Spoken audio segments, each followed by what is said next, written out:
Richmond Red Devils back in action coming up on Friday night. North Central Conference action on the road at Marion. We'll be on the air at around 7:30. Tip-off time at 8 o'clock. The Red Devils and the Giants, always a good matchup between those two teams. Richmond going into that contest at 1-2 after losing a very hard-fought contest against North Central here at the Tiernan Center this past Friday night. Head coach Rick WEDLOW joining us here again this week. And tell you what, it was a huge difference between watching those first two games and Friday night and you guys getting up down the floor. And I know that for the fans it was probably a fun one to watch and came right down to the wire in that one. Yeah, it was definitely a fun game to be a part of. Obviously it probably been less nerve-wracking as a fan, but the fans were involved, and our fans got really behind our kids, and our kids reciprocated and gave a good effort, and I mean, that's all you can ask for is your kids go out and fight and compete and give it their all, and I felt like our kids gave it their all. I don't feel like we left anything out there. I was looking at the end of the game, our kids were, I felt like we could have played another quarter if given, so it shows that our conditioning program is really working. There are a lot of things that we have to clean up, but it starts with, when you're trying to change your culture and a program starts with your mentality of just going out with the Warriors mentality and wanting to fight and wanting to compete, and I was pretty pleased with that aspect of our guys. I tell you what, and correct me if I'm wrong, but I think that your kids were looking forward to the challenge. Probably saw some criticism, after the first two games, you guys can't score, yada, yada, yada. They kind of proved a lot of people wrong, didn't they? Well, we've, due to our struggles, and people look at our record from last year, they don't understand what really happened. And so, some of our kids, we take a lot of stuff from even their peers. And a couple of guys said their peers said we were going to get beat by 30. And, we're just tired of being disrespected. And respect is earned and not given, and we just have to continue to fight to get the respect. I mean, that's all you want. Wins and losses are one thing, respect is another thing. Exactly. And that's all our kids want. And they've worked their tails off to be able to compete in a game like that Friday, and it shows. I mean, you talk about the difference in styles where. You look at a team like New Pal, not as slow and methodical as a Connersville team or whatever, but they want to play in the half court, and our guys are getting after defensively. And the first game we just didn't do a good job of adjusting to the whistles. I think second game we got better. Being able to defend without fouling, and Friday night I thought we took another step forward. With our defensive presence. It all boils down to defensive rebounding. I let our guys, I give them offensive freedom on the offensive side, but I require a lot on the defensive side, and our kids are starting to communicate much better and more effectively. There's still some things on our ball screen coverages that we have to clean up, and it starts with our bigs communicating with the guard what coverage we're in, and we have to make sure we're on the same page with that. We're doing a lot better off the ball defensively in terms of our help side defense. I like to see us get a little bit more physical on our block out so we can rebound the ball more effectively and consistently. And then when we get off the board, we have to get that thing up the floor. And Friday night we did a much better job of getting it up the floor and being in attack mode. But again, those first two games, those teams, we wasn't able to impose our will or our style on those two teams, and it's tough because a lot of teams in Indiana, they want to slow it down and make it a half-court game, unless you go up to an Indy or Fort Wayne or up to the Gary in the region area, down in Evansville, New Albany, Jeffersonville. But Indiana high school basketball is just so special, and it's about different styles, and everybody has their own style of play, and we feel like we have a pretty fun style of play, and we just want to get after defensively, and offensively we just want to play with confidence and play for each other, and when we get shots we want to take those shots, and we want to take those shots to make them, not just take them to take them. And when they leave our hand, we want to believe in it. And you know, as a coach, you know, I know we had some.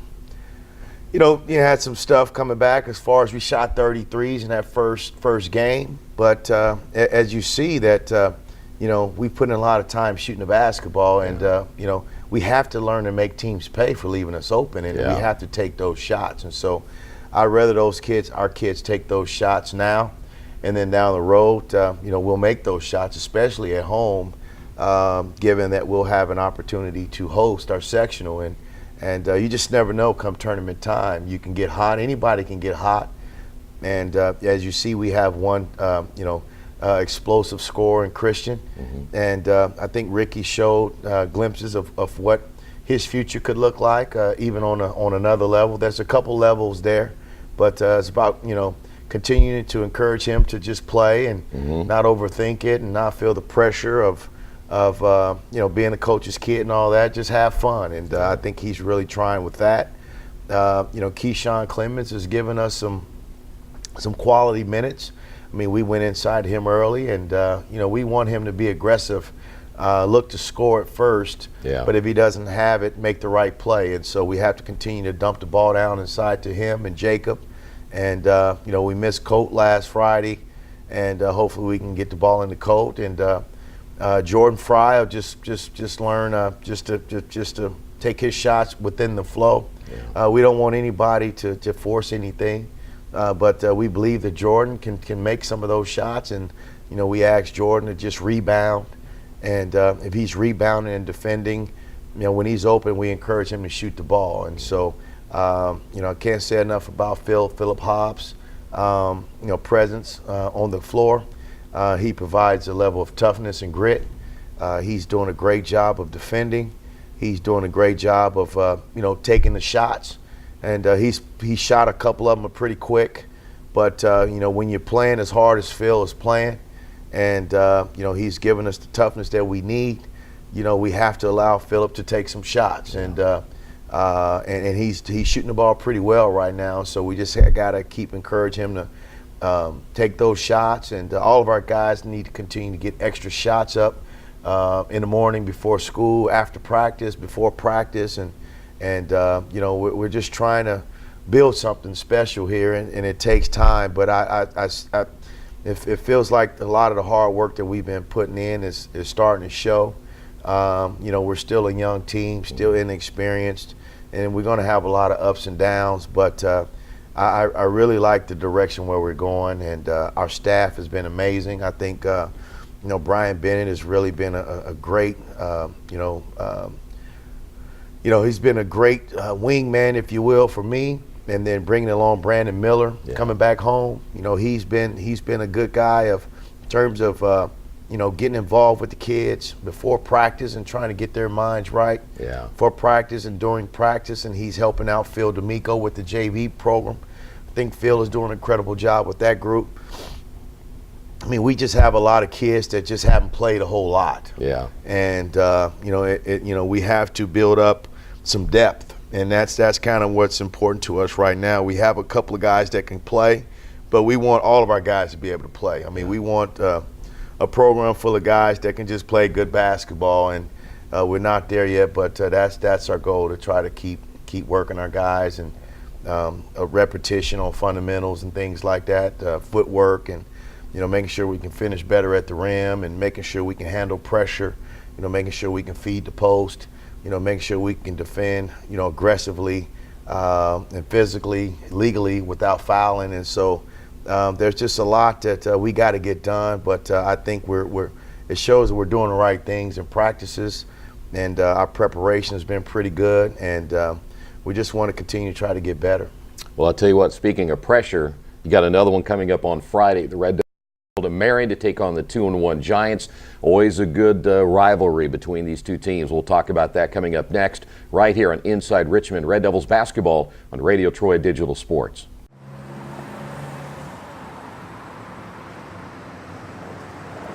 I got this.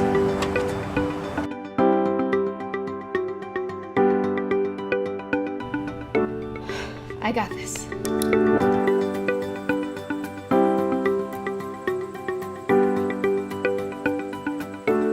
I got this.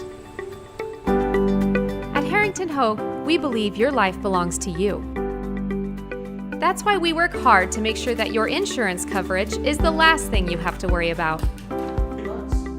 So when it comes to keeping you protected, we got this.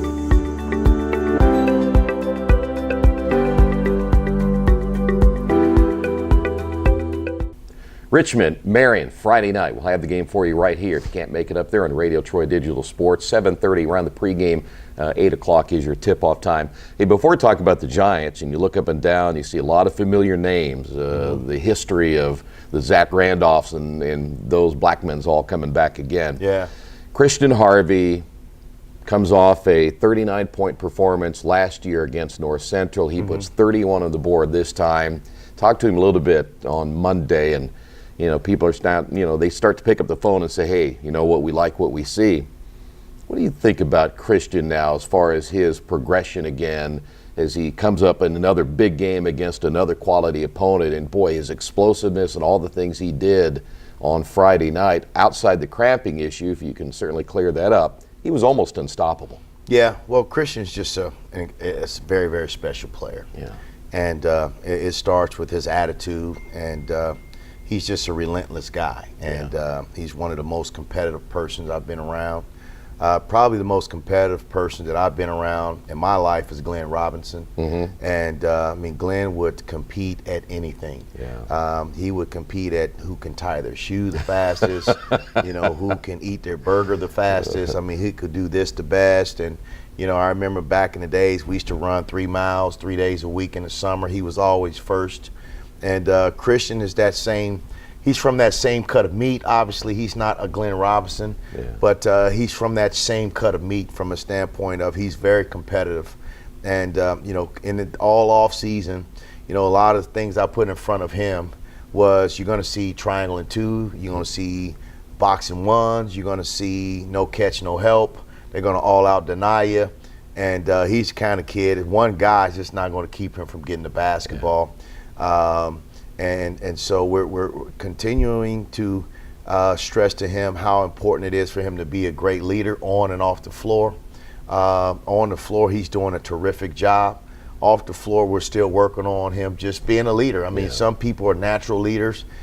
Some people resist, but he's trying. And that's all we can ask for him, because we know at the next level, at the college game, there are leaders in the locker room. You'll have your post guys, or your best player could be a wing, but some leadership has to come from the guard position, particularly the point guard position. And so, he's trying to work at that.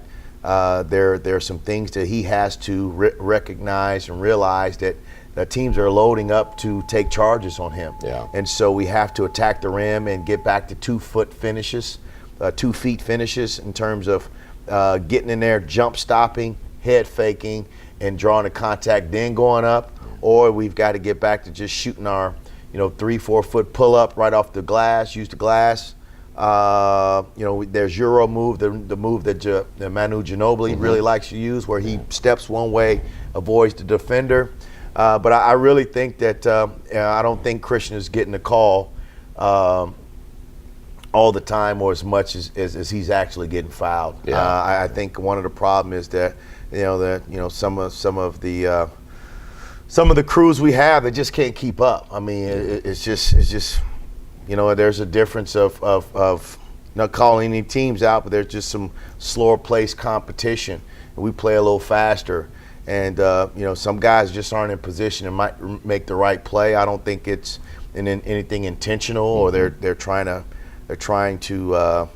be against Richmond or anything, or Christian. I just think that they're not fast enough to get in a position to make the right call. The thing that I'm really struggling with right now is, he's getting a charge. They're calling the charges on him if they're on time, but when they're late, he's not getting the block call. Right. And he's not. There's some and ones that he should have had this season, and there's some he missed, but they were there late trying to take the charge, and he's not getting that. And so Christian's going to have to continue to study film. He's going to have to, continue to work on his mid-range game, coming off that ball screen. He's got to get to that free throw line area, and sometimes he's got to take that 12, 15-footer. It's still a part of the game that a lot of kids don't do as much. Yeah. And you play from the three, you play at the rim, but the in-between game is lost. And so I'm really big on having that in-between game. So as long as he continues to stay downhill, playing north and south, and getting to the foul line and creating opportunities for others, I think Christian will have some success at the end of this season. Some of the things that he'll have some opportunities to do some things further down the road. Yeah, and by the way, before we talk about Marion, you stand next to Rick, you stand next to Christian. You can tell they've been in the weight room, and just from last year, and I really noticed it yesterday. We hadn't had a chance to talk as much as we normally would, but you can tell they've gotten bigger. Yeah, in fact, it's second period every day. Yeah. They're in the same strength conditioning program, and our goal is to try to get all of our student athletes across the board in that program. Cody Ironman is doing a great job with that, along with the extra stuff. Again, those guys lifted in the off season. They lifted in the class during second period, and then they came back in after school and lifted a couple days a week, a little lighter, but still getting some reps. And so I have a lot of guys that's been reaching out as far as, what are you feeding little Rick? And just normal stuff. He's just putting in the work. And every time we're around Joel, Rick is like, man, I want to be a beast by my senior year. Yeah. And the work he's putting in, he's on his way to having a really, really good body that'll allow him to maybe go to college and play a little basketball there. And Christian's just one of those lean. He's just a leaner, structured guy, but he's very strong. I mean, he's power cleaning 225, and he's benching well. And I like to say his vertical has got to be around that 40 area, because he's really getting up. I mean, he had a terrific. I mean, it was probably one of the best blocks I've seen from the guard position made the other night, and he about hit his head on the rim. And so we encourage all the rest of our guys to continue to work on their bodies, because that's important. But I'm really pleased with those two in terms of what they look like. I mean, they look like good quality, strong, sturdy guards, and we just need their play to back that up. Well, they're going to find it again Friday night, aren't they? I mean, a Marion Giant team 2-1. You look at the history of their program, and Zach Randolph has a couple of kids in that program now, and we've got another Blackman coming up who's a freshman. So they're going to be pretty good on Friday. Yeah, Marion is a program with a lot of traditions, such as Richmond. I mean, when you go back to the old NCC, you talk Marion, you talk Richmond, you talk Muncie Central, you talk Anderson, Kokomo. And so the NCC is just a tough division, sometimes overlooked. Adding those Lafayette schools, I think, the NCC is definitely a top 5 conference in the state. I'm not going to start the conversation about being the best, but I know that we're definitely one of the best conferences in the state, night in and night out. There's good competition. With Marion, you have Jalen Blackman. Jalen's just a special player. I mean, he's the youngest of the other two, VJ and James. And there are some that say he has the opportunity to be better than them both, which I've seen them all. I wouldn't contest that. I mean, he's just a special player. He's got a lot of moxie. He's got a lot of swag. Man, he's seen a lot, been around a lot. I know Jalen a lot. I know Jalen very well, and James and I have gotten to know each other pretty well over the last few years. And Ricky and Jalen are actually pretty good friends. I mean, they FaceTime and they talk a lot, and so we'll have our hands filled with him this weekend. They also have Jakylan Thomas, who we know as JK. Back in the 5th grade, I had my Richmond team. A group of Marion kids played in a couple leagues, and they asked Rick to play with them. So Rick knows a lot of those Marion kids, and so it's cool competition. But I think Sakarian Randolph, he set out last year for whatever reason. He's back. There's another Colton Randolph in there. They've got some big bodies. And so Keyshawn and Jordan and Jake and Colt, they'll have their hands filled this weekend. I mean, we're really going to have to defend in the post, they get the ball inside to those guys and they know what to do with the ball. And so we'll have our hands filled there. We'll have to just mix up our coverages in the paint and on the post coverages. Not sure we'll double team or not, but we'll just see how that plays out, and we'll just be ready to make the adjustments if needed there. But with Marion at home, you're gonna have a tough crowd. Marion, Richmond, if they come here, we're gonna have a good crowd. If we go there, they're gonna have a good crowd. And so I won't go as far as say a rivalry, but Richmond, Marion, it's always bring it, and so in all sports. And so we're excited about the opportunity. I know James will have those guys ready to play. And it'll be, our second test of the season, going to a really hostile environment. But, we just want to make sure in practice this week that we're being competitive. We want to get loose balls. We want to take charges. We want to try to get deflections and, all those little things, those hustle board type points. We want to try to win that battle. We know that in that kind of game, I think it'll be an up and down game. So I think we'll be able to play. But if we can kind of duplicate the effort and the intensity and, just the smartness that we play with Friday, because I thought we played a pretty good game, with the exception of a couple mistakes. If we can kind of duplicate that effort, clean up some things, take it to another level, I feel confident that we can go in there and play with Marion and try to find a way to just be 1 point ahead at the end of it. Yeah, that's what it's all about. All right, Coach, good to see you again. Thank you very much. All right, again, Friday night, Richmond and Marion, 7:30 is our pregame time. Tip-off at 8 o'clock. We'll have all the action right here on Radio Troy Digital Sports.